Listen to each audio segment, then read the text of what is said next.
The Berlin Wall stood as a marker in history. For almost 3 decades, it wasn't merely a physical structure. It was a boundary that separated people's lives, hopes, and futures. On one side lay West Berlin, a place full of freedom, wealth, and opportunity. On the other side was East Berlin, a city where people lived under the control of an oppressive regime, with their every move watched, their thoughts monitored, and their actions restricted. Built in 1961 during the height of the Cold War, the wall aimed to stop the flood of East Germans fleeing to the West, where life was more open and the government wasn't controlling everything. At the time, the world was divided by 2 superpowers, the Soviet Union and the United States, and the wall became a symbol of this division. But the wall didn't simply serve as a political barrier. It had an emotional and social cost. Families were torn apart. Friends turned into strangers. People lost the right to simply walk across their city. It was more than just concrete. It symbolized fear, distrust, and heartbreak. However, by the end of 1989, something extraordinary happened. A series of events led to a monumental moment, and the Berlin Wall came down. This is the untold story of the Berlin's Wall end. In the years leading up to the fall of the Berlin Wall, the city of Berlin was like 2 different worlds living side by side, yet completely isolated from one another. On one side stood East Berlin, a city enveloped in the chilling grip of control, where every aspect of life was dictated by the East German regime. From the food people ate to the thoughts they could express, everything was monitored, regulated, and shaped by the state. The government sought to ensure that no one could escape its grasp, using an extensive network of spies and informants to keep the population in check. The Stasi, the secret police, were particularly effective, operating in the shadows, watching citizens, listening to their conversations, and even infiltrating their personal relationships. If you spoke out against the government, whether in private or public, you risked losing your job, your home, and perhaps even your freedom. Many lives were destroyed by simple acts of defiance, and the fear of retaliation was ever present. Life in East Berlin felt like living in a constant state of surveillance. No one was ever truly alone, and it seemed like every conversation, every gesture could be scrutinized by someone. The city's skyline was filled with utilitarian buildings, concrete blocks that reflected the oppressive nature of the regime. There was no room for individuality, and creativity was stifled. People were taught to conform, to fit into the narrow mold that the government had set for them. But even in such a repressive environment, East Berliners found a way to connect with each other. They found small pockets of freedom, exchanging books, sharing music, passing on secret messages that kept their hopes alive, even as they struggled to break free from the heavy chains of authoritarian rule. One of the most crushing limitations of East Berlin was the inability to travel freely. People were trapped in a physical and emotional prison, unable to venture beyond the wall that separated them from the rest of the world. There were no spontaneous trips to other countries, no chance to explore the world beyond the borders of East Germany. People lived in a world where information was filtered, where the outside world seemed distant and unreachable. Even though life on the western side of the wall was so different, so free, it might as well have been on another planet.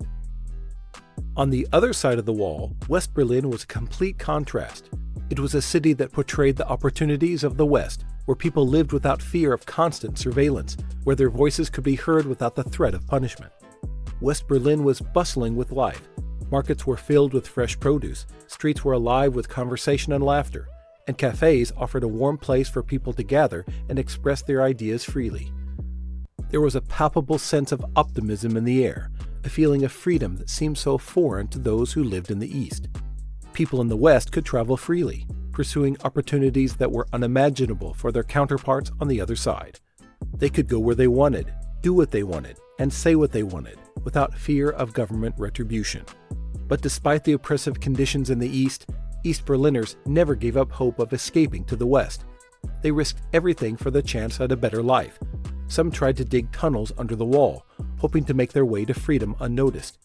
Others built secret passageways or found creative ways to sneak across the border. There were those who attempted the dangerous feat of climbing over the wall, often under the cover of night, armed with nothing but determination and courage. Some succeeded, but many more were caught and faced severe punishment. The price of freedom was high, and for many it meant facing the possibility of imprisonment, torture, or even death. The wall, however, was not just a barrier that separated East from West physically. It was also a mental barrier that kept people in their places, reinforcing the idea that they could never escape. For years, the wall stood as an insurmountable obstacle, one that seemed impossible to overcome. It was an ever-present reminder that freedom was a dream that might never come true. People lived with it daily, learning to navigate life around it, while the division it represented became deeply embedded in the city's identity. Yet, despite the wall's oppressive presence, there was always an undercurrent of resistance. Small acts of rebellion occurred quietly behind closed doors.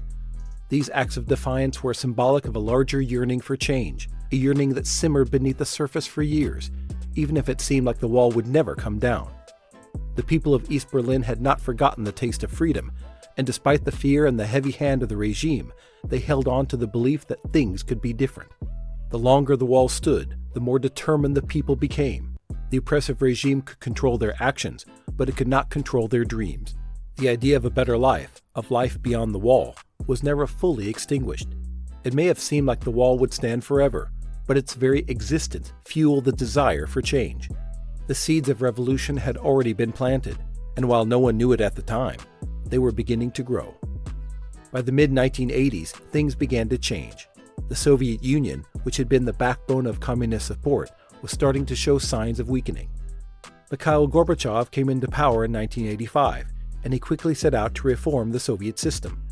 He introduced glasnost, openness, and perestroika, restructuring, both of which aimed to make the Soviet Union more open and less authoritarian.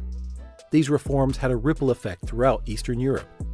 In East Germany, people were beginning to see that change might be possible. They had been living under an oppressive regime for so long that it seemed impossible for things to improve. But the winds of change were beginning to blow. Citizens were beginning to question the government, and small protests started breaking out in East German cities like Leipzig. They were peaceful protests, but they were powerful. For the first time in years, people felt like they might be able to speak out and be heard. In Hungary, the borders began to open. The government allowed people to travel to Austria, offering East Germans a rare opportunity to escape. Thousands crossed into Hungary, hoping to make their way westward. The East German government, unable to stop the flow, watched helplessly as people sought freedom. In East Berlin and beyond, the demand for change intensified. It wasn't just about minor reforms anymore. People wanted a government that respected their freedoms and gave them control over their lives.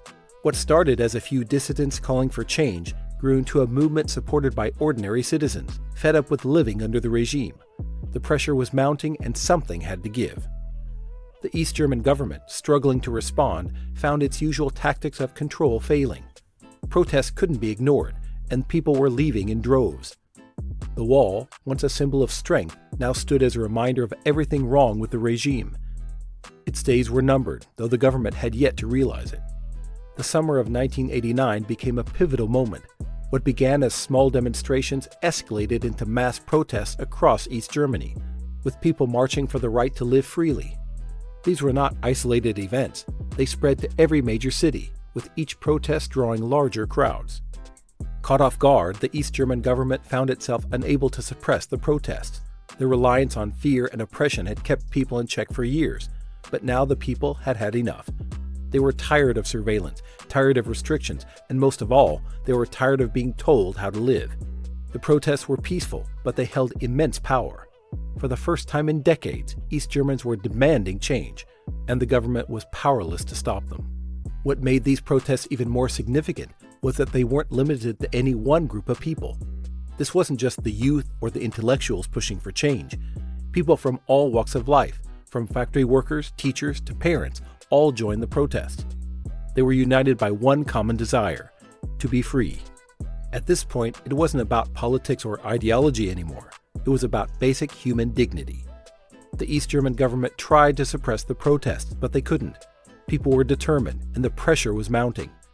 They could no longer use the wall they had always used to separate their people from the West, to isolate them and keep them under control. The wall had now become a symbol of everything people hated about the regime. The people had had enough, and they were demanding change. Things started to escalate at a remarkable rate, and the more the government tried to shut down the protest, the larger the crowds became. It wasn't long before the government realized they couldn't maintain control. The people had spoken, and they weren't going to stop until they got what they wanted. The Berlin Wall, which had been standing for decades, now felt like it was on the verge of collapse. The fall of the Berlin Wall didn't happen the way many people think. It wasn't the result of a carefully planned political maneuver or a bold move by a government official. It was, in fact, the result of a mistake. A small mistake that would lead to one of the most incredible moments in modern history. On November 9, 1989, Günter Schabowski, a spokesman for the East German government, made an announcement that would change the world. He was talking about new travel regulations which would allow people to travel more freely between East and West Germany. When asked by a reporter when the new rules would take effect, Schabowski, unsure of the answer, said they were effective immediately. What followed was chaos. News spread quickly and thousands of East Berliners rushed to the wall, hoping to cross into the West. The border guards, caught off guard and not sure how to react, simply opened the gates. It wasn't a planned event. It wasn't supposed to happen that way. But in that instant, the wall came down.